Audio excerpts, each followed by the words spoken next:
Welcome to the URM Podcast. Today we have Rick Carson on. Rick has been on the podcast before. He is a multi-Grammy nominated engineer, if you're not familiar with him. Also the owner and founder of Make Believe Studios and plugin company. They've got some really, really fantastic stuff and make some great sounding tools.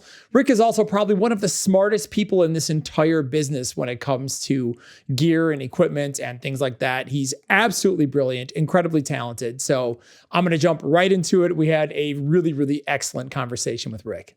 Welcome back. Good to see you guys. Good to see you too. Absolutely. Man, when's the last time I saw you? Was that when we were in Florida in that back room? Yeah. And we got high and did a podcast? Yes, absolutely. We're getting safe in Florida. Yes. Yep. And I'm in Safety Harbor, Florida right now. So it's fitting. You're in Florida? I am. Do you live there? No, but Metric Halo is located here in a place called Safety Harbor, which is an interesting spot. It's right on the other side of the Tampa Bay, and it's surrounded by clear water on all three sides. Okay. Is it safe? Yeah, it's relatively safe. Okay, good. Just making sure. We strive for accuracy here. Yeah, it's picturesque Florida, to be honest. You've got like Scientology everywhere you go outside of here, and then there's this 1 mile long main street, and it's got like 3 diners and 4 ice cream shops and a candy store. Just beautiful Florida. You know what?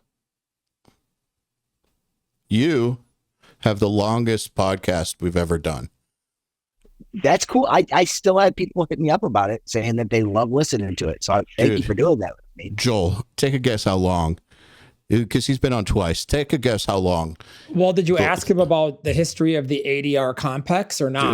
Dude, I don't remember, but just take a guess how fucking long that episode was.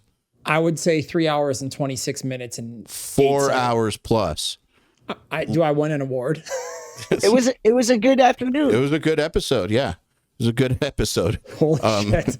So you have the award for the longest URM podcast in history, and I cannot believe that it's 4 hours long.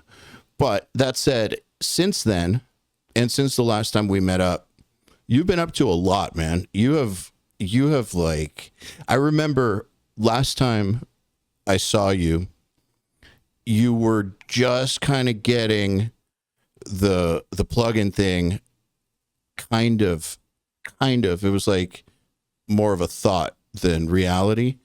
And I believe that you had just gotten the studio. Am I correct? No. Make Believe it existed for a while by that point. But you're correct on the whole side of the plugin thing. It was definitely at the impetus of the plugin. And, don't get me wrong, I had wanted to be in the plugin business probably since about 2015. That's the first time that I really did something in earnest, and I won't go into that, but it was with another audio company, and they wanted to make a piece of software that did eventually end up going into the market, but I would be heavily investing into it, and it wouldn't be my own thing. So it's not the route that I went down. And then from there, I was definitely putting my ducks in a row to start doing this. And that was the last time I saw you, where I was like, I'm going to, you're like, what are you doing next? I was like, plugin company. Yeah. You know what I think is really awesome? I just wanted to congratulate you is for actually doing it, and not just like doing it, but doing it well. That's thank you.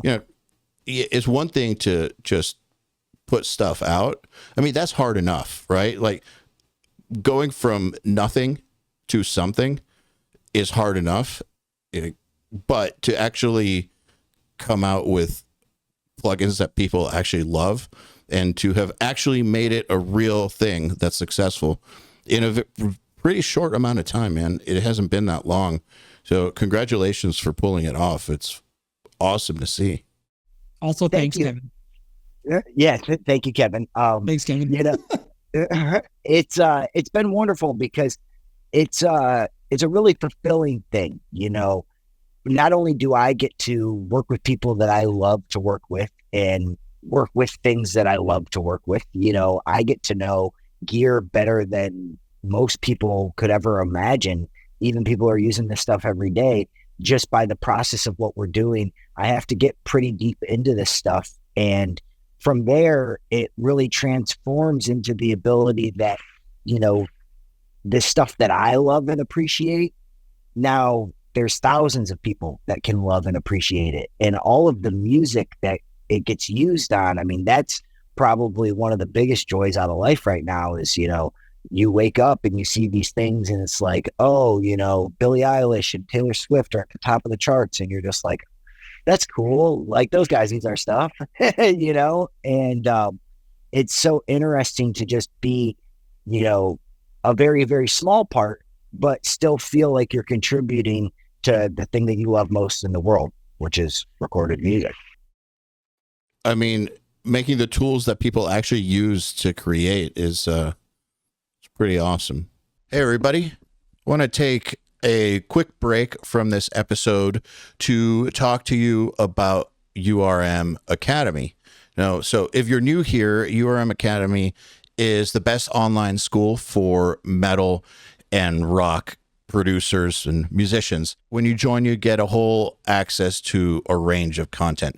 There's Nail the Mix, which I'm guessing most of you know, and that's where we bring on a different artist and a different mixer every month to walk through a mix and give you the raw multi-tracks. And we've had on mixers like Will Putney, Jens Bogren, Tom Lord Alge, with artists like Bring Me the Horizon, Meshuggah, Periphery, Opeth, even Nickelback, and tons more. If it's under the heavy music umbrella, as I like to call it, we cover it. You also get our Mix Lab tutorials, which are little bite-size tutorials about very specific topics. We have over 100 of those now. So like if you don't have the time for a Nail the Mix session or an entire course, you just want to find one tidbit of info to help solve a problem, that's what Mix Labs are for. We also have exclusive members only Facebook and Discord groups where you can make friends with and talk to thousands of people from all over the world who do the exact same thing as you. And what's super awesome about our community is that it's troll free. We kick trolls out. It's like an oasis online. And also our instructors are part of the community and they interact with everybody. So, you can not only make friends, but you can, socialize and learn from the best. Also, we have URM Enhanced, which is our more advanced membership tier. The main focus of that is our Fast Track library, which are some very, very, very detailed courses on everything from editing drums to post-production effects, automation, creating impulse responses, working with low-tuned guitars, and more. We have over 70 of these. It's actually insane how deep and comprehensive the Fast Tracks are. And when you join Nail the Mix or URM Enhanced, you also get access to Riff Hard, our online school for metal guitarists with hundreds of lessons from artists such as Animals as Leaders, Spirit Box, Arcspire, Jason Richardson, and many more. So go to urm.academy. Let's get back into this episode. So how did you get hooked up with Metric Halo? Because I feel like you guys have had a great partnership. And given that you're in Metric Halo's building right now. I initially became a fan of Metric Halo, I think the same way that a lot of people become a fan of Metric Halo, which is Servant. I was in Andy Sneap for me. Awesome. Channel strip. Channel strip, and I'll never forget, like when I first came into the game, it was an old article by this point, but there was an ancient DigiZine article. Have you ever heard of the DigiZine? Mm-hmm. Yep. So back when, Avid would DigiDesign, they had an online blog called DigiZine. And there was an article there that had Serban talking about Metric Halo's channel strip. And then from there, I saw Metric Halo's website and I went on there and there was more information about Serban and his use of Metric Halo channel strip. And I purchased, it was one of the first pieces of third-party software that I ever purchased was channel strip. And then from there, when I first started independently recording stuff on my own, I had a Digi 002, and I went and I got a Metric Halo 2882 to utilize for the extra 8 inputs that I could get through ADAT. So I had a 16 channel rig and half of it was metric halo. And everything that I would consider like a important track, I would try and run through the metric halo stuff. So kick, snare, overheads all went through the metric halo. And then, you know, anything else that I would have to spare, extra room mics and stuff, would go through the 002. But yeah, it just grew from there. You know, for a while, I wasn't using metric halo interfaces and I was mostly just using their software. But then, you know, what ended up happening is they reached out to me and they were doing more some artist outreach stuff where they wanted to talk about people and the work that they were doing. And, you know, one thing that they were noticing is that, you know, there were a lot of like random purchases that would actually, you know, end up being tied to like a random iLock account, but the emails were all coming back to me, you know? And what it was me going from studio to studio in Los Angeles and being like, yeah, dude, this studio's cool, but we got to get channel strip, you know? Mm-hmm. So it was me buying channel strip to put in all these rigs in the rooms I was working at in Los Angeles with a bunch of people. And, you know, from there, we did an article, which is still up on the Metric Halo website for all of you our URM fans. If you want to dig deep, this is the most embarrassing photo I've ever took in my life. I don't know how it happened, and it's the only time it's ever happened, I swear. But I have a man bun in the photo. You should go see it. It's awful. We're gonna have him edit it onto this. Yeah, just to slight you because we love you. I know what's happening. I look somewhere between, you know, Teen Wolf and like a yoga instructor. Teen Wolf, trash. Just put the Teen Wolf card. I got a big beard and stuff. It's awful. You know, I'm busy. I'll tell you, there's a funny story. So, you know, where we were in LA was on Sunset Strip, and Sunset Strip has a pretty gnarly homeless problem. And, you know, one day I went into IHOP right on Sunset Strip and I had a whole studio order worth of food. And it was like the middle of the night, you know, there were no runners at this point. So I was like, I'll go get some food because I want some. So, you know, I had like 5 people's worth of food and I went in there and I made this big order. And then I realized, oh, I left my wallet at the studio. Let me just run over to the studio and I'll come back and pay for this. You know, like, feel free to not get it started, but, you know, I want to order. This is the food. Remember this order. I'm just going to go get my wallet. And this woman looked at me. She's like, you know, what's up with homeless people coming in here and ordering food they're not going to pay for? And I was just like, oh, I should shape. I mean, fucking California. That's all I can say. Fucking California. Absolutely. I was offended, you know. That's how you should treat people in the first place. I mean, working in the studio, I mean, you might as well just live on the floor because I feel like none of us ever leave it. Oh, and during that time period, I was very much living on the floor. You know, sessions were going very, very late and then starting very, very early as far as general session maintenance to get ready for the next day. So a couple questions. Metric Halo, in my perception, and I think it's changed a little, but when I first found out about Metric Halo was, like I said, from Andy Sneap. He would post about channel strip, and it kind of became one of those, if you know, you know, plugins.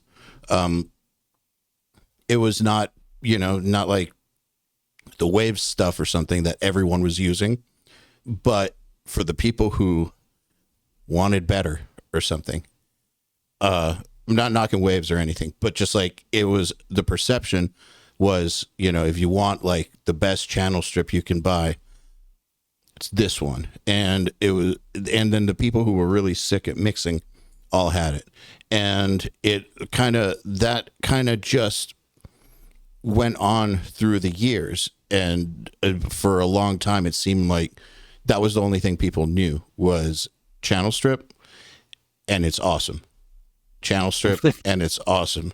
But it seems like in recent years, the brand, the name has definitely started to expand and become more, I don't want to say mainstream in recording, but known throughout the mixing world, and not just something that like a few Olympic athlete mixers use.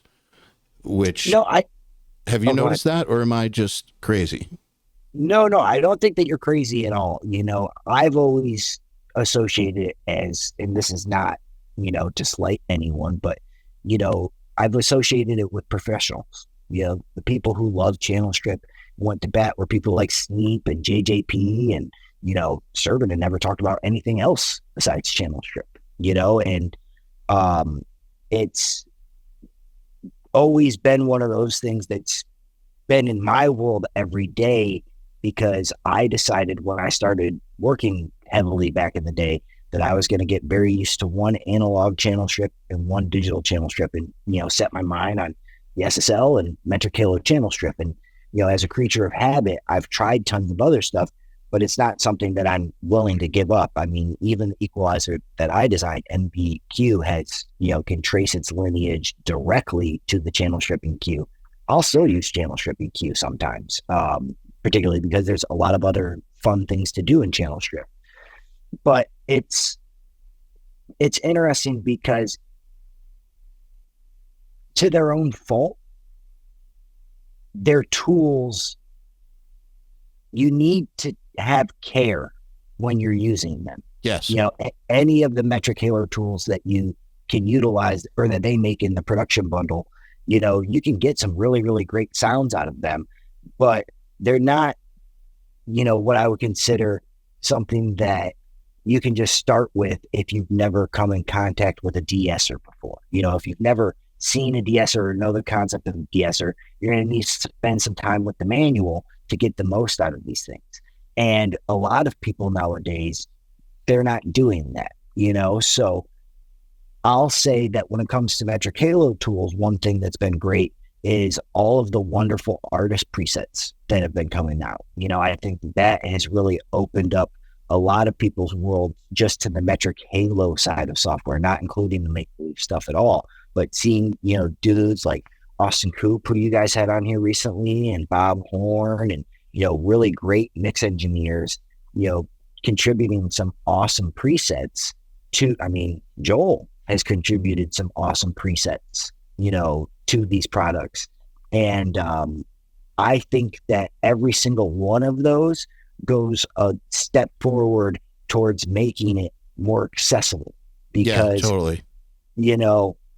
We love you guys. We love the work that you do, Joel. We love the work that Bob does. And we love the work that Lassie does and Seth does. And, there's a lot of other engineers who look up to your guys' work too. And, when they can find something that inspires them, it's great, and it's a great starting point for them to go and hopefully maybe grab a knob or a point in an equalizer and turn some stuff. And, pretty soon they're coming up with their own sounds and utilizing these tools in ways that, seem more familiar to them than just looking at them as a blank page. Totally. I want to zero in on something you said. You said that you wanted to focus or really like prioritize one analog channel strip and one plugin channel strip. However, I know you as I consider you to have one of the most encyclopedic knowledges of gear out of anyone I've ever met in my entire life. So like, a lot more than just one channel strip analog and one digital channel strip. And I'm going somewhere with this. We have, say you only work with plugins. These days we have so many options for what we can choose to work with that I think it leads to a lot of analysis paralysis. And some of the very best mixers that I know, also the same is true with musicians. They cut out all the noise and they'll pick the things that they're going to work with. This is their tool set. It's not that they have a narrow mind and won't try new things, but they're going to get really great with this thing and own their abilities with that. However, most of those people, I wouldn't say are walking encyclopedias of gear. So how do you reconcile those two things? Because you know a lot more than just one analog channel strip and one digital channel strip. Like how, like, I'm trying to understand what you mean, because they go you're hand like a in gear hand. encyclopedia. They go hand in hand. I wouldn't be able to know those other pieces of gear if I didn't have the intimate knowledge that sets the baseline with what I decided on that day.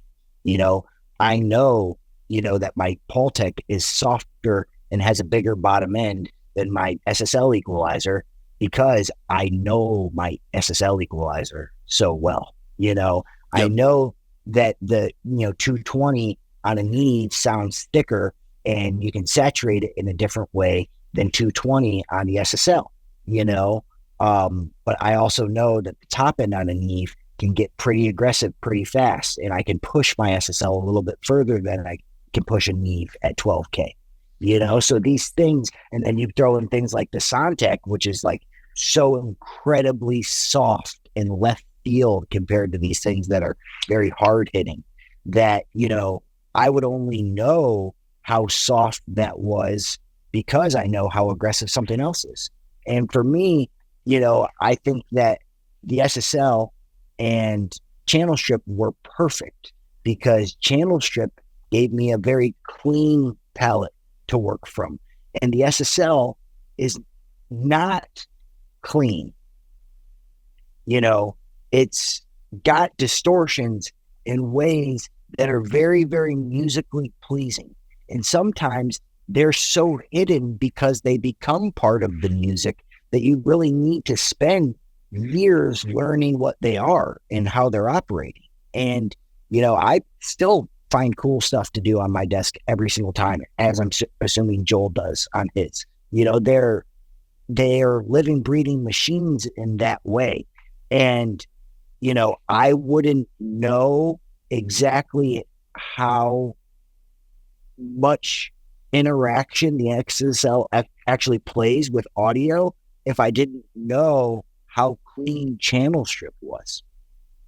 And then so you have a frame. It's almost like a frame of reference. They're like complementary sounds.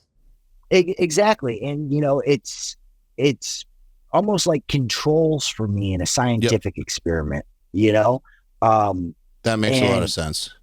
Yeah. And from there, I've been able to go and listen to, it's very interesting. And you see this as well. Like, you hang something off the insert of your SSL and you start driving your EQ into it. And it's a totally different thing than hanging it off Pro Tools and just listening to it in what I would consider an isolated context, So it's given me the ability to like really hone in on what I love and appreciate about analog, while also keeping one foot firmly grounded on what I think is the best digital in the world.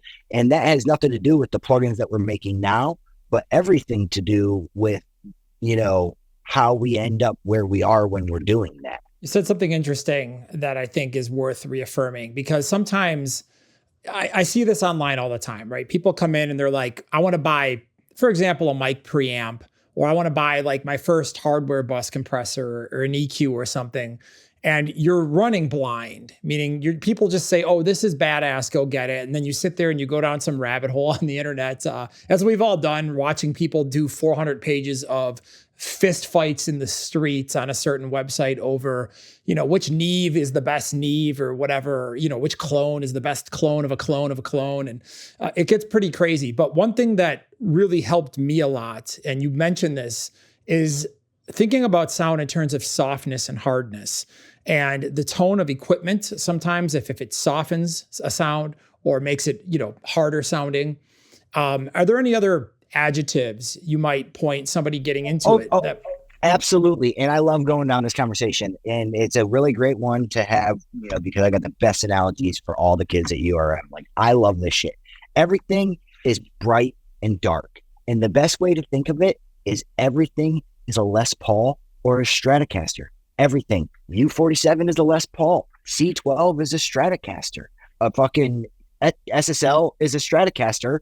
You know, a Neve is a Les Paul. All of them fall into this category of, even when you get even closer, you know, you can break it down further. An 1176 is a Stratocaster and a 176 is a Les Paul.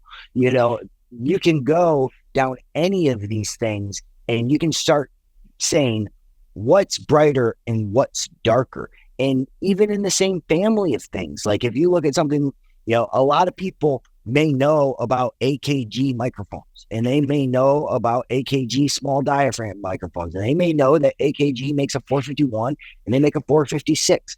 But how do you actually end up with an opinion on, you know, what's better, the 451 or the 460? And when I think of those microphones, it's like, well, 451 is a Stratocaster. It's bright. It's a little bit thin on the low end, so it never ends up muddy. And it's really, really great if you're trying to capture cymbals. You know, a 460 is on the darker side. You know, it will need a top end boost. Bob Rock, Bob Clear Mountain, those guys are famous for using 460s with Paultex, boosting 10K to get the high end sheen out of their overhead microphones. And it's a great sound because the low end capture that microphone is able to pick up is wonderful. It makes the drum sound robust, and you're getting more than just the cymbals when you use that microphone. And if you know that it's a dark microphone and you know that it takes EQ well, then you've got a really nice Les Paul, right? I love that analogy. It makes a lot of sense. I've never thought of things in like, is it a Les Paul or a Stratocaster? But you're right. Yeah, if you can break it down to like, it's a great analogy because you don't have to get technical with it. I think that lots of the problems with describing things is warm, boxy, you know, all those words is maybe some people mean the same thing by them, but you don't actually know that when one person says one of those words that the other person they're speaking to understands it the way that the person means it. Like it's so subjective. However, Les Paul or Strat, even though how you feel about them is subjective, anyone who has listened to music or played guitar or been around guitars or which is, you know, most engineers these days know the difference. They know the difference, and you don't even have to try to describe the difference. It's like such a well-known difference that all you have to do is say it's this or it's that, and people already know objectively what that means to some degree. It's a great analogy. Thank you. Yeah. I break everything in audio down into, you know, is it brighter or darker than bass lines, you know, and really it'll come down to, for me, because as you said, there's an encyclopedia going on up here of things that I love. I'm closer, you know, to the point where I'm saying, okay, the 451 is clearly brighter than the 460. But if you were to go and give me a list of 10 of what I would consider the most popular small diaphragm condenser microphones, or the 10 most popular large diaphragm condenser microphones, I can break all of those down into, you know, where they fall in that shade of brightness, you know, with the C800 at the top, you know, and it depends on how dark you want to get, but, you know, there's some dark microphones. So it's almost like a Les Paul to Strat spectrum. Absolutely, you know, and I guess a GNL would be in the middle, would be based on. Well, yeah, you know, a GNL, you know, and the Soundtech preamplifier, even to their own merits, they do have that's one thing that's wonderful about the Soundtech. There is a slight distortion to those circuits still, but they are incredibly clean. You know, some of the circuits that are, you know, what I would consider newer, that are built on ICs that are like, you know, hyper clean. There's some very, very clean audio circuits, reference quality circuits out there, you know, where the small bits of distortion or shift that happens in a very, very high fidelity audio circuit that is still utilized in our world currently, they tend to do something that's musical and, in a sense, magical. I wanted to ask you about how, since we're on the topic of explaining things to people with metaphors, something that I have struggled with a lot in trying to get people to understand this is when they're talking about preamps, for instance, and, let's say APIs, and they read somewhere that running them hard is good. The distortion's cool on them. Cool on drum shells or whatever. I've personally experienced this and I agree. But what I've noticed is that when you hear about that from someone who's like at the top of their field and can really hear all the nuances, and they're talking about this distortion that you get from certain pieces of gear and how it adds to the music. Someone who has never used that kind of gear will read that, and their frame of reference might be a guitar amp when you're talking about distortion, or might be clipping the shit out of something and like really distorting, like really, really audible distortion. And the level of nuance I realize you can definitely drive stuff into the red and hear some serious distortion, but oftentimes when people are talking about the distortion that this gear adds, they're talking about stuff that most engineers wouldn't even hear. Like intermediate level engineers might not even be able to hear it yet. Like it's pretty subtle. Definitely if you drive it more, you'll hear it more.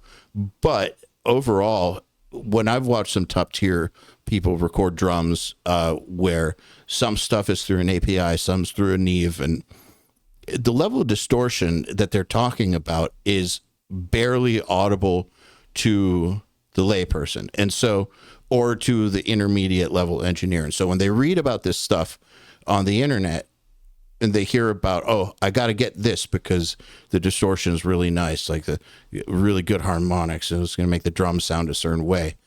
How do we get them to understand that while that might be true, you might be focusing on the wrong things just because it's so subtle that until you actually know how to mic drums properly and EQ properly and tune properly and record drums properly, getting to that level of nuance is not going to make any difference in the world.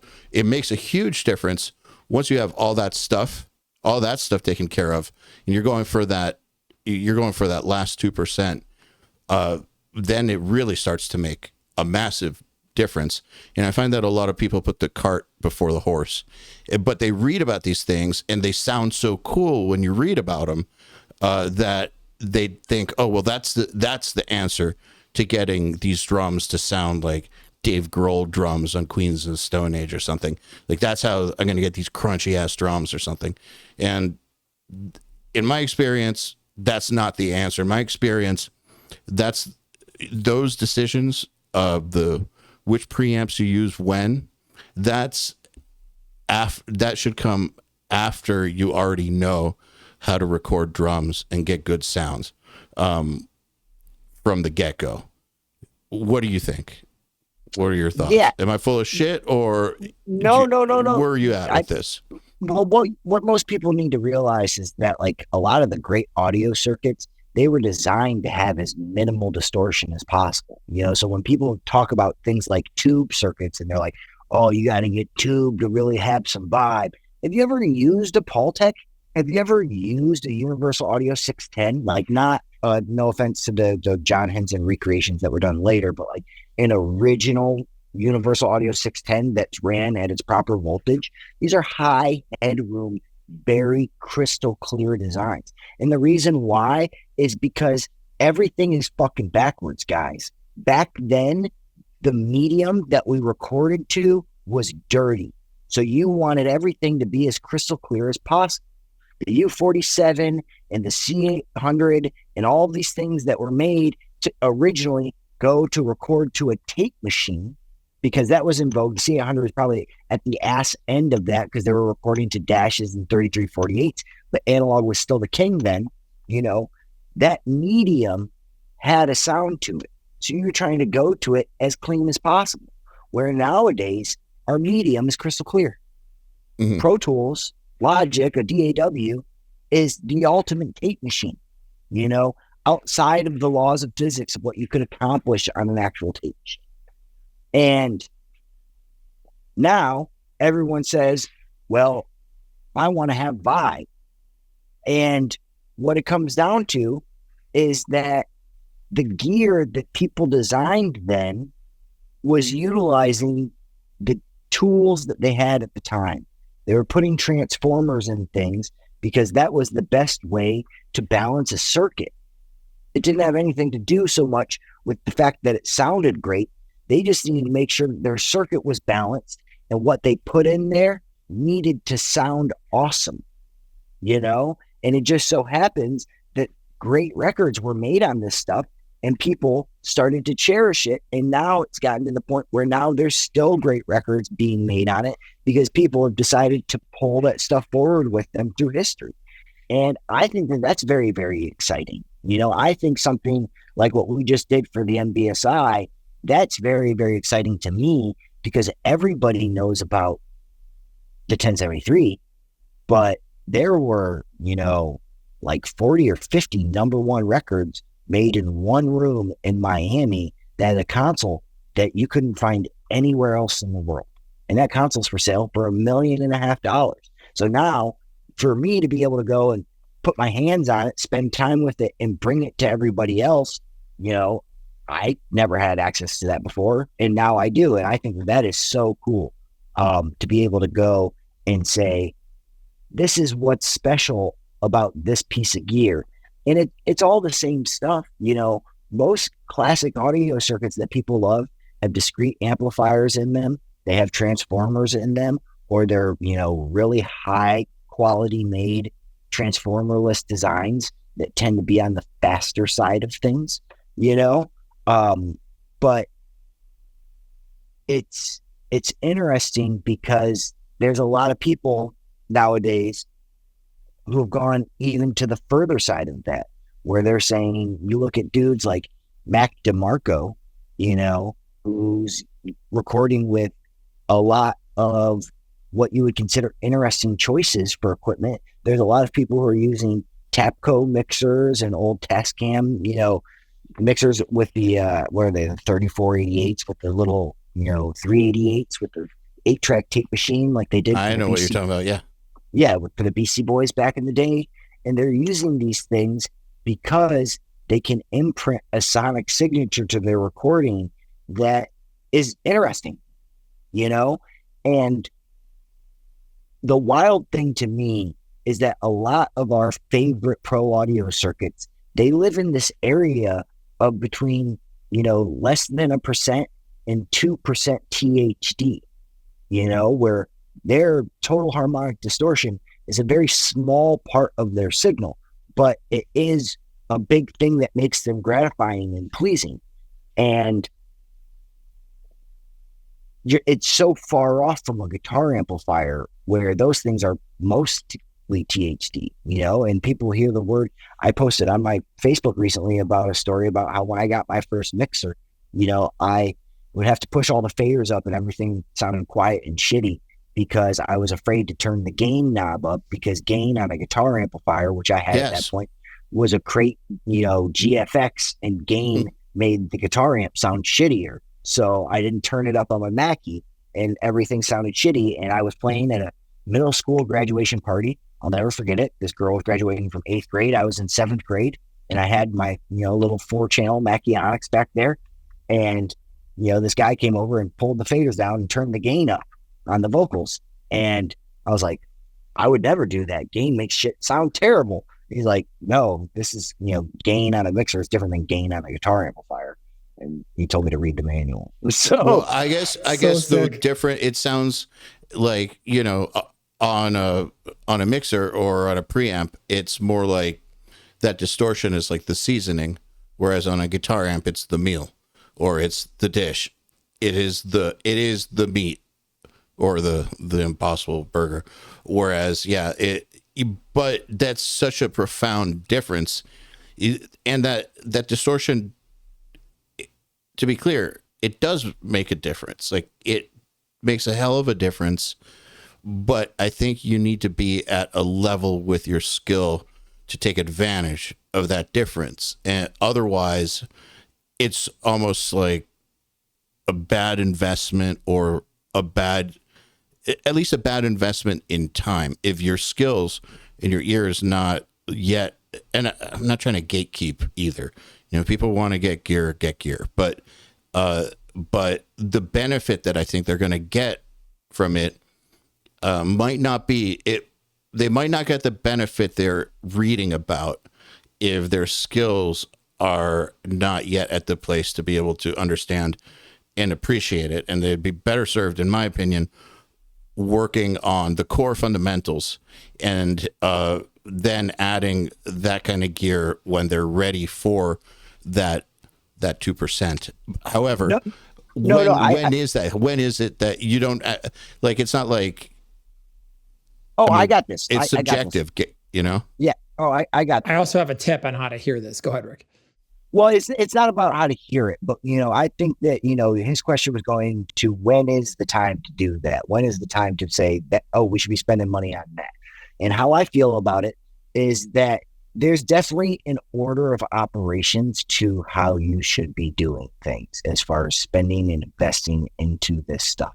The number one thing that I think that you should be spending money into is, first off would be your listening environment, particularly your monitoring, and I'm not saying that you need to go and spend $10,000 on this, but you should at least try and get something better than the cheapest D to A and the cheapest set of monitors that you can get. You should try and get a converter that does a good job representing the stuff that's actually coming out of the computer.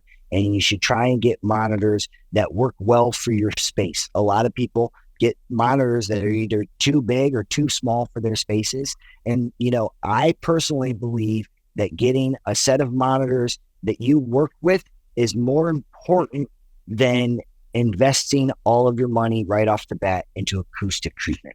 And a lot of people will think that it should be the opposite way, that you should get the room right and then your monitors. Chris Lord-Alge, he did an article with Music Connection, which most people don't subscribe to, but it's a little known, publication in the music industry. And he said one of the most profound things in this article. He said that he believed that an engineer's career was a 30-year journey with their monitoring system. And I fully believe that. Your monitors, they may go from room to room. They may be in the same room every day, and that room may be less than ideal. But if you get used to the speakers and you're happy with them and you understand what they do and they can translate well for you, then you're in a great place, And for me personally, I said it back then and it's still the same today. I'm still using NS10s with ProAC woofers in my same room. And I've had those monitors now since I was 17 or 18 years old. And I'm, don't intend to change them soon. Don't get me wrong. I have been working on something pretty cool with my buddy Dan Physics at Ex Machina. But, whatever I would do. It's a good last name. Oh, yeah. Dan is awesome, but he's a great guy. Yeah. For me, if I'm going to make that jump, I'm going to be happy in the decisions that I'm making because I'm not going to do it again, and the only reason why I would do it is because, the NS10 has been unsupported now for almost 40 years, I believe. It's at least 30 years, so. Joey Sturgis, man. Joey Sturgis is a perfect example. Everybody listening to this knows of someone who did that. Never did treatment. So I think that's a bit extreme, that's a bit extreme, but still, point being, he learned his monitors. He didn't even use great monitors. A7Xs.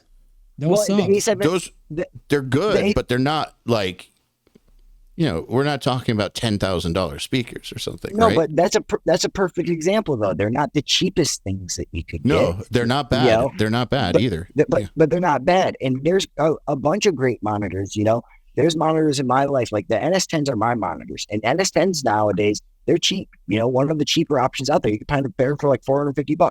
But I'm using NS10s, and then another set of monitors that we rely on in a completely different subset of our work is the Mackie, the A24s. And they're not very expensive monitors, but they've been used by great engineers like Chuck Ainley and tons of wonderful dudes. So it's like, if you can find a set of speakers that works well for you, then spend your life with it. I think that I've always found funny when monitors become cyclical and people jump from brand to brand to brand, thinking that they're getting better monitors, and their mixes kind of stay the same because they're learning to monitor pretty much every year, that seems like that would be incredibly hard to me. For me, monitoring is a very, very delicate thing in the sense that, I am an asshole about anyone changing anything in my room when it comes to monitoring. But that's also why I put my room far away from people and the fingers touching stuff. I want my speakers to be the exact same level, the exact same speakers every day. I know if the kick drum's too quiet because the kick drum's too quiet because the speaker level didn't change ever. Mm-hmm. Should just get 1031s, Rick, and solve all your monitoring problems. So, all right. No. So order of operations, monitors first. Then what? So you're monitoring chain. So like, you can get, a good set of monitors and you're listening to them through a Focusrite. You're still doing yourself what I would consider a disservice. And don't get me wrong, D to A converters have come very, very far since the days of the 002 and the 003, but there's still marked improvement to be had. Even by going and spending, $1,000, you can get something that is literally what I would consider light years above and world class for the time period when I came into the industry. It's like taking a blanket off the speakers. That's the best way to explain it. Absolutely, and it really lets you hear what's actually happened. Even if, it's going to make your monitors, which you may feel like you didn't spend enough money on, sound better, and you're going to not only hear better, but you're going to make better decisions. I can't even imagine pulling up the sessions from when I was a kid and I was EQing my way out of a 002, let alone the fact that I had to EQ on the front end because of the crappy sounds that I was recording through its converters, but then also, trying to make those things sound good coming out of a less than ideal D to A system. So yeah, it would be your monitoring system first and foremost, and then your room treatment. Fix anything that's egregious. I don't think that you need to go as crazy as someplace like Make Believe unless you're trying to be a professional facility. But, look at what Joel's got going on over there. I can tell that he's got a bass trap going on in the back corner to fix, standing waves. I just hang and run, dude, and learn my room. There's no rhyme or reason to mine. And I can see that he's got some absorption there on the wall to take care of the first reflections coming off the speakers. And sure, is there an acoustician in there that would come in and tell Joel that his room's a pile of shit and there's this Absolutely. Absolutely. And to be real, I know enough to do it, but it doesn't matter. It makes no difference at all. If Joel is comfortable there and he's able to complete the work, it's great. And I've been in some rooms with some of the best engineers in the world. Some of them are in homes and they're doing great, great work. And some of them are in studios that are 40 years old that have been converted into their mix rooms. And to be real, even those rooms, those old Hidley rooms and those rooms that were built in Los Angeles back in the day, they have their own acoustic anomalies. Just because Westlake is beautiful doesn't mean that they don't hang a big curtain across the whole front wall when they're mixing because of reflections. Go look at the photo online. Man, I've been in so many control rooms now all over the world. So many beautiful rooms, ranging from, like you said, something in somebody's house it's thrown together to rooms that people spent over $1 million on. And I still have never been in a perfect room. Like, every room has something about it that you got to get used to. Well, here's the thing is, I don't think that there is a room you could walk into that would ever be perfect. Yeah, I think exactly. I think that there's a room that you could spend 5 minutes in and get acclimated to very, very quickly and find incredibly pleasing to be in. You know, I think there's rooms that you can walk into and they'll rip your head off all day that will tell you more about what's happening than those other rooms, you know? So it's really about what you're most comfortable to be in. You know, I've seen some dudes whose rooms, you know, to me sound less than ideal and harsh. And those motherfuckers work loud and fast and they get it done because it's almost like they're fighting themselves trying to even be in there, you know, but they turn out great results, you know? Yep. And I've been in rooms that sound like, you know, buttered popcorn to me that you could turn up all day and it would just sound incredibly pleasing to be in. And, you know, some stuff from there is exactly the way that it should be because they spend all of their time in that room. Some stuff from there, you know, isn't the way that it should be because, you know, the people who did it are only in there for a weekend. Buttered popcorn. That's kind of funny. That's a great way to put it. Yeah, I think moral of the story is that if you can't trust what you're hearing, what are you even doing?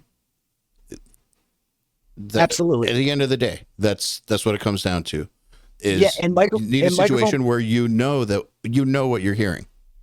Yeah, and you know, when we get into something like a microphone preamplifier, you know, one, if you haven't invested into the things that we just spoke about, you know, cleaning up anything egregious in your monitoring situation, and then, you know, at least getting above the basic level so that you have something nice to listen to when you're monitoring, then you're not going to hear the differences between, you know, 0.8% THD and 0.9% THD, you know, which is the difference between like, you know, a 1073 and a 550A, you know, and there's other things that go into these things, the way they interact with other gear impedance wise, you know, their slew rate, you know, going through the winding in their transformer, whether they're fast or slow as far as audio circuits go, you know, what actually distorts in them when it comes to boosting the equalizers. Like there's all of these things that, you know, you at least have to be able to hear to be able to judge. And then from there, you know, if you've invested into a nicer monitoring situation on your D to A side, typically you have a better A to D side in that same box, which is going to put you in a position where you're actually going to be able to tell a difference when it comes to something like a microphone preamplifier. And for me, when it comes to people trying to make something great, microphone preamplifiers are typically further on down the chain of things. You know, I think that microphones are far more important than a microphone preamplifier. It's like guitar heads versus cabs. You know, it's like you switch the speaker out. I mean, that is a radical change to EQ, curve, response, etc. And then you go from like a 5150 block letter to a 6505 plus. You know, it's like there's a difference. But if you're going through a V30 and you've got the mic in the same spot, it's not the same as taking that V30 and putting a greenback in. I mean, that's just night and day. Absolutely. And, you know, I made this, you know, example, but we put a video out there recently where we have an amplifier that we call the Unicorn G, which is a Rev G that's like 10 and 0 number away from Westmoreland's original Rev G for Limp Bizkit. And it sounds awesome. And we picked up a Rev F and we did a shootout, and you know, there's quite a few people who want to believe that the Rev F is better. A lot of people who want to believe that the Rev G is better. But through the same cabinet, they sound so similar that everybody is mistaken, and that the Tremo Verb is hands down the best dual rectifier. And we'll show you guys, so don't worry about that. FBG, but carry on. No, but you know, to get to what Joel was saying is that if we were to change out the Mesa cab on the G versus, a JCM 900 cab full of GT 1275s, like totally a way bigger jump, a much more dramatic jump than the actual changing of a Rev F to a Rev G, which is the conversation that everybody's having right now. And what's wild to me is like, does the GT 1275 sound better? And everyone will say, no, vintage 30s are the thing that you use with a Rev G. And it's like, well, actually the GT 1275s can sound absolutely amazing, but you can't have the knob set up anywhere near the fucking same. If you try to plug that amplifier straight into that cabinet, it's just going to sound like dookie butter. You got to like roll the bass all the way up, or roll the bass all the way off and stuff. I had this experience once where the band Cold Chamber was recording at my drum room. I wasn't recording them, but their session was going long, and I had a band coming in, and the band I had coming in drove all the way from California to Florida, so I couldn't delay them. But then also Cold Chamber had to finish their shit. So what do? We couldn't like set up another drum set and like take down the mics. So Cold Chamber were cool, and we all agreed that the drummer for the second band would use the exact same drum kit, same setup. Nothing changed. Like that was the rule. Like we can use the Cold Chamber setup, but no mics can move. Like nothing can change at all. The drum sounds were radically different. Like didn't sound like the same drum set at all, or the same room or whatever. Like it was so much more drastic than if we had decided to switch from an API to a Neve on the preamps that were running the toms through. It was unbelievably different, and literally zero difference in the gear selection. So yeah, I've looked at it in order of a priority, I've always seen the preamps as further down from the mics, the heads, the drummer. The thing is, I look at it as the source, and you're absolutely right. The source is the human. The further you get away from the source, the less of a priority it is. A great drummer is on a crappy drum set is better than a crappy drummer on a great drum set. So you got a great drummer. Okay. So a great drummer on a good drum set is better than a good drummer on a crappy drum set. Okay. So you put a good drummer on a good drum set. Okay. Well, a great drummer on a good drum set under all 57s is better than a crappy drummer on a great drum set under great microphones. So you get the great drummer, you get the great drum set, and then you put them under the 57s because that's all you can afford because you spent your budget on the musician, like a great producer should. Yep.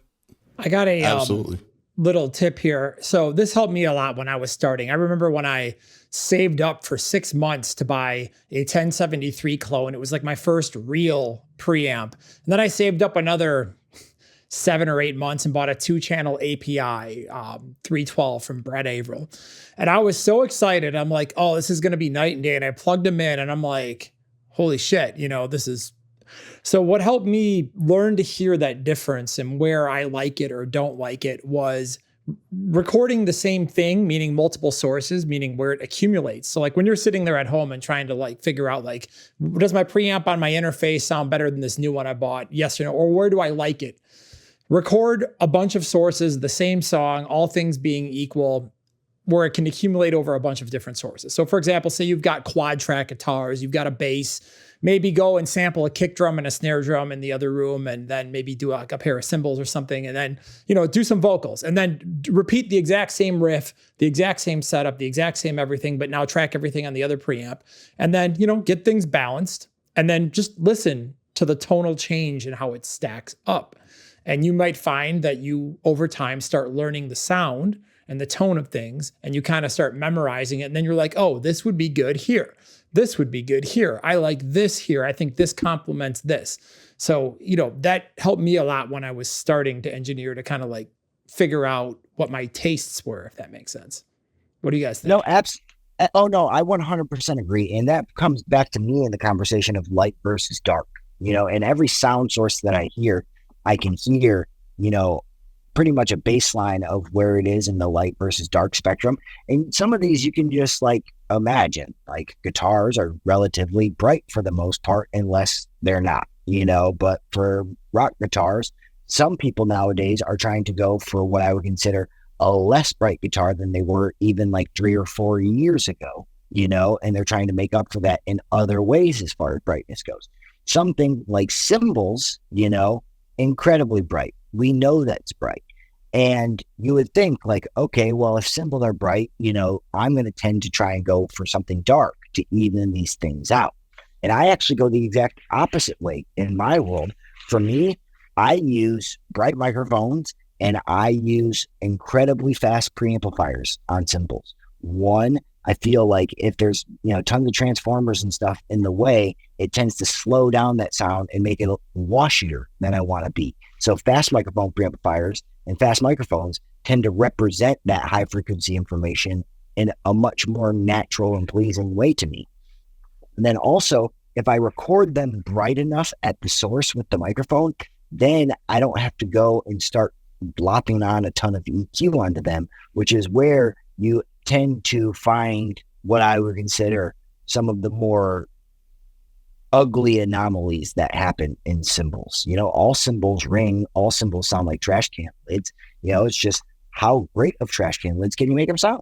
Yep. That makes sense. So we're starting to run short on time. There's 2 things I want to make sure we get to.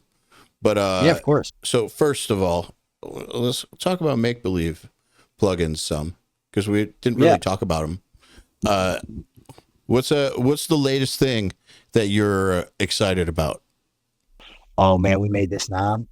I was telling Joel about it before we got on here, but we made this knob, dude, and it's gonna make everybody so happy and so upset. It's got all the trigger words. Joel hasn't seen these. Is there any way we could make sure that this is on Joel's face when we watch the video? I'm sure they could edit that. Okay, I'm just going to describe the knob to you. You can turn it all the way up. Now I'm happy. That's great. Yeah, so we're very, very excited about this. It's circular. Knob. It's like a semicircle right now. We're probably going to make it look like a different knob than the knob that it looks like right now. But seriously, but you can turn it all the way up. Does it go to 11 though? I mean, it goes to 0. Loves. Okay. Now I'm excited. Yeah. And I mean, it produces almost no distortion. It's one of those things where like we all had spent time up there trying to do lots of things. And there's not too many things where you can take a mix at -6 and then put this after the limiter and just turn it up to -2 and not feel like your low end got eaten up or that, 2 to 7K turned into a fucking calculator. This thing, you're going to like. Yeah, I mean, I've actually come back a little bit on my master level in the last year. But that being said, it's never too late to win the Loudness War. Well, here's the thing that's great. Never give up. Here's the thing that's great about it. Even if you're living back at like -8 where you should be, because that's where that's where I -8. I feel like personally that's where musicality goes away from density. When you get towards -6, you get so dense that there's something that changes in the songs. And don't get me wrong, music is producing the records that you're mixing. Yeah, which is that's why you can get away with -8, man. I can imagine turning in a negative, anything higher, less, great, more than -5. It's like if it's -6, what's this crap? What are you doing, man? I'm like, we can't turn this in. The artist is going to think it sucks. That's definitely a rock music thing because there's definitely music that's coming out that and way pop. lower than that. Yeah, EDM. Well, no. I mean, there was a huge pop song the other day that just came out at -11. The new Lady Gaga song. I mean, it happens. Wow. It happens. Yeah. It happened. So, yeah. But I mean, don't get me wrong. There's definitely people who are living up there And it's nice to have a knob where you don't have to use a limiter to crush the crap out of your mix to get to -6 and -5. I just want to be -0 full time, short term, just all day, every day. I'm almost positive. I haven't tried it yet because I've just been so impressed with the one. But if you put two of them together, I'm pretty sure you could have positive lufts. What about if you use good math on it? Putting good math after it would absolutely give you positive lufts. There's a few people who have been testing it right now who have been putting good math before it. Currently, I've been kind of testing it in isolation, but it's very exciting. I have been excited about all the things that we've made. This is completely new, just like the NBSI compressor was completely new, and I was excited about that. Like this is a design that's never existed before, and it's awesome. You get that over to me immediately and ported to Windows, please. Yeah. That's the whole thing, is if you were on a Mac and you could do it right now, we'd be talking about how cool it is. But I just want to send Kevin a mix that I could send it to him. Yeah. Because I'm Should I send it to you right now so you could? Oh, well, I'm not on a Mac right now, but I will be later, and I'll check. I could check it out later. Yeah, it's pretty incredible. I could get a print rig in here with my laptop. Yeah, well, I mean, dude, you don't have to go that far because it will be on a Windows, before it's ready to release. It's existed for like 30 hours at this point. So, but we have spent the whole past week getting ready to where we are now. And that included doing a lot of things like, we added oversampling to all of our plugins. So everybody on the internet can finally sleep or something, and then YouTube is going to be really pleased with you, Rick. It has oversampling. Now you've passed all the YouTube, they're ready. They're very excited about that. They'll find something. Absolutely. Which is totally fine, but really the only reason why we made oversampling is because for the thing that we're working on this week, we need it. So we decided to take care of that. And then that led us into where we are now. And now, I don't think that there's going to be a revision to what happened yesterday was perfect. So now I'm getting a phone call right now. Here, let's do this. Watch this. This is David S., who everybody knows on URM.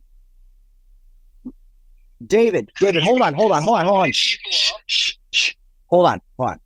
You are live with me and EYAL and Joel on the URM podcast right now. And he can't hear you because I have the earbud in. So, but EYAL just said hi. What's up, EYAL? Hey, Joel. They said, what's up? So, they can hear you. And okay. I have just unveiled the fact that the knob exists. So they're going to hear your first impressions right now. That's why I was shushing you, is because I didn't want you to give them away. David has got the knob, but he just used it for the first time. I have not heard what he's had to say at all. Say what you're going to say to me. Dude, you're going to piss so many people off. My goodness. I'm sitting here with my intern. I was like, hey, yo, I need to check out this plugin real quick that my buddy sent over. I'm really excited to check it out. I loaded it up on an already mastered mix from one of my friends this thing is already at -5. And I threw this thing on and I'm just turning it up. I'm like, is it doing anything? And then I turn it off, yo, that got loud as hell. And then I A-B'd it versus a Lance Prince mix. Yeah, it's truly, and I love Lance. I love it. I love his stuff. This isn't a dig. This is this is pretty crazy. He's my reference for loudness. Oh, I totally get it. And I feel like it's a very wild statement to say, and I feel very confident. This could be towards the end of the Loudness War, because now everyone will be egregiously loud if they want to. It's literally a knob, guys. It's one knob. But not as soon as I pulled knob. it up, I laughed. I was like, this is why I love them. Well, I'm so happy to hear. I'll give you a call back when I'm done with this podcast. Yeah, sure thing. Thank you. All right, peace out. That was amazing. I paid him. No, that's completely real. No, that's great. Now I really want it. I want to hear it. It's super good, guys. Like, I'm going to call Thrasher and be like, -2 lufs in your box right now, bro. No artifacts. And he's going to be like, yes. You can do that. You can do that, dude. I know. Can I check it out? Literally telling you it's going to happen. Am I allowed to check it out? I have something. Awesome. Yeah. I'm going to call Maor and be like, man, I'm getting my mixes louder than your masters, bro. You got to step it up. He's like, oh, man, I got this custom thing, this and this and that. And I'm being like, yeah, I'm louder. I'm going to send it to Maor tonight so he can be the loudest person in Los Angeles for right Damn now. it. You know, what's wild he is already is. I sent it to my buddy in Nashville, and he's like, I'm the loudest person in Nashville. Well, we're going to be the loudest people in Wisconsin. So yeah, that's great. Yeah. Fight us. Well, I'm looking forward to it.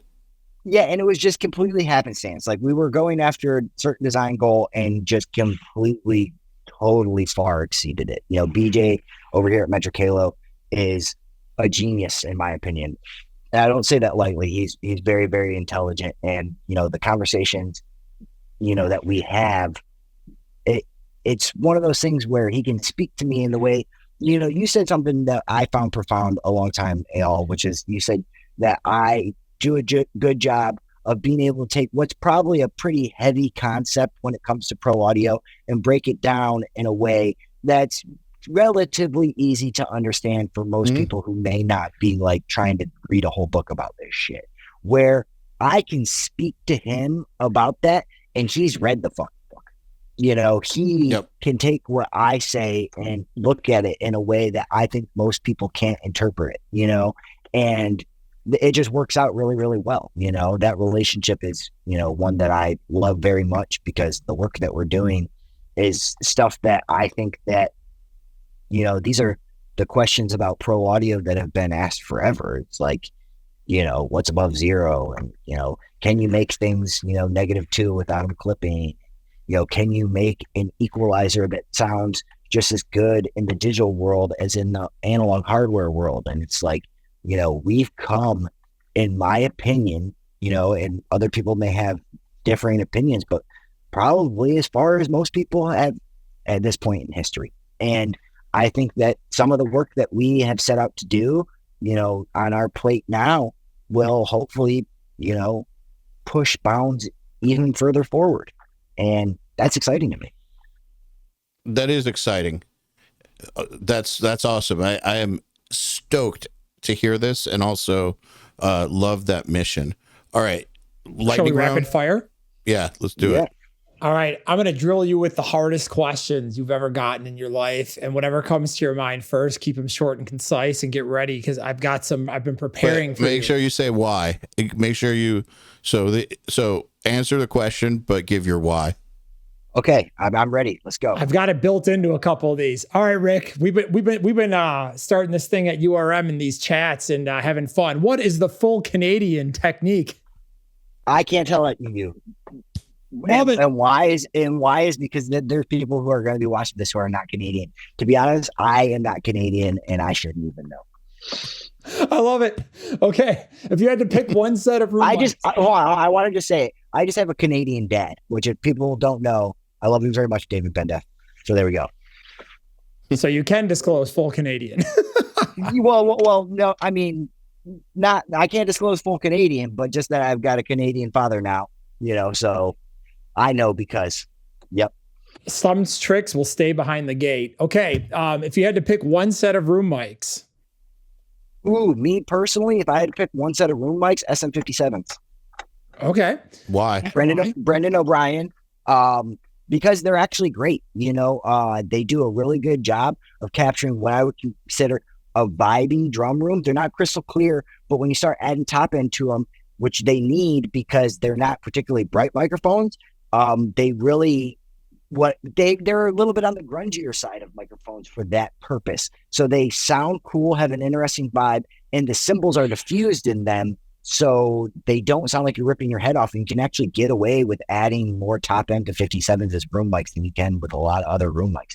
And the trick, in my opinion, the Brendan O'Brien trick that I found is point them away from the drums. So you're getting all these not first order reflections and they sound very cool. I mean, listen, you guys don't like Rage Against the Machine? Dude, I've done this back in my old drum room, exactly what you're saying. And I concur. They get you closer to that nasty sound you're going for. Like, you don't have to take extra steps. Like, it's already closer to that nasty room sound that everybody loves. All right, cool. All right, next. All right, next question. Since we can't give away the full Canadian drum technique, what is one cool engineering trick you are willing to give away? What do you got? Ooh, one cool engineering trick that I am willing to give away. You know, I think that this is one thing that has really gotten lost the more that people have been relying on wet and dry knobs, but parallel processing, and that was one of the first things that I did was make the parallel process plugins to try and boil down some tricks that I thought were a little bit obtuse to even explain on the phone to talented engineers. You know, you and I talked about some of those tricks that ended up being parallel process plugins. You know, that is not what I would consider what separates, the children from the adults when it comes to engineering. But back in the day, it definitely was. When people started doing New York compression and Bob Clearmountain was out here doing parallel compression on drums and stuff, people took notice. And, being able to fully wrap your head around what happens when something runs side by side and they're mixed back together in the phase interaction that happens between those two signals, that's different than using a wet dry knob. It really is, in my opinion. Okay, next question. What do you recommend for people that are new to engineering? Anything that they should focus on? Where should they start? What do you think? Yeah, the number one thing that I think that people need to do when they are new is figure out what the fuck you like. That's the number one most important thing that people get fucked up about. And it has nothing to do with what other people like. Don't get fucked up about that. Dial in what you like and what you appreciate. Try and figure out what you're trying to achieve. The only way to obtain that goal is to have it. Okay. And then the last one, and try to be concise on this one, because I know you could go off for 30 minutes, but you have a really freaking cool way of recalling your console, or I should say not recalling it. You want to explain how you use your SSL with no recall? Yeah, so what I like to do is I work in a weird mode, which I use record mode with master VCAs to input or to monitor, and channel input flip, which what that allows me to do is that allows me to come in single line input at the top of my desk and come out of the direct output from the small faders. So I'm ignoring my VCAs and I'm just using the small faders. And that means that the channel path lives on those small faders. And what I'm able to do is I can go through and utilize my EQs and my compressors and my inserts, which are all my outboard gear and my racks.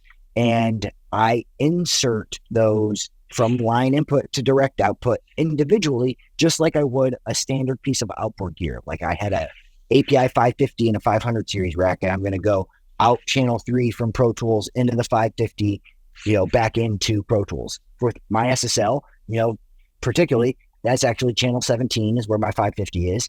And, it goes through a compressor as well. And if I insert channel 17, output 17, well, it's literally insert 17 in Pro Tools, it will go through that whole channel.